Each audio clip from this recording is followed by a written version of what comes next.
Hi friends, कसे आहात? तर चला आपण बनवूया आज इडली आणि चटणी। तर मग आपण बघूया चटणी बनवण्यासाठी कोणते कोणते साहित्य वापरले आहे। इथे मी घेतलेले आहे बारीक केलेले खोबरं, लसूण, हिरवी मिरची, कोथिंबीर, शेंगदाणे, डाळवा आणि थोडासा कढीपत्ता। हे सर्व साहित्य मिक्सर मध्ये बारीक करून घेतले आहे। तर मग आपण चटणीला तडका देऊया। तर इथे मी एक पळी तेल टाकलेले आहे, त्याच्यामध्ये टाकूया कढीपत्ता, कोथिंबीर आणि थोडीशी जिरा मोहरी टाकूया।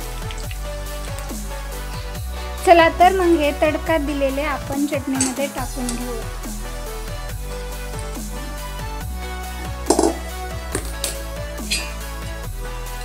अशा प्रकारे मिक्स करून घेऊया।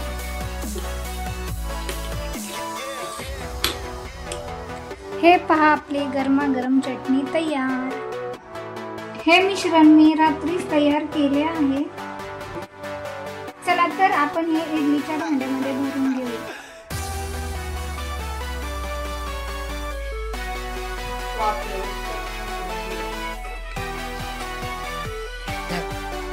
चला तर भरून झाले, आपण झाकण लावून घेऊया। तर आपली इडली तयार झाली आहे या खाण्यासाठी।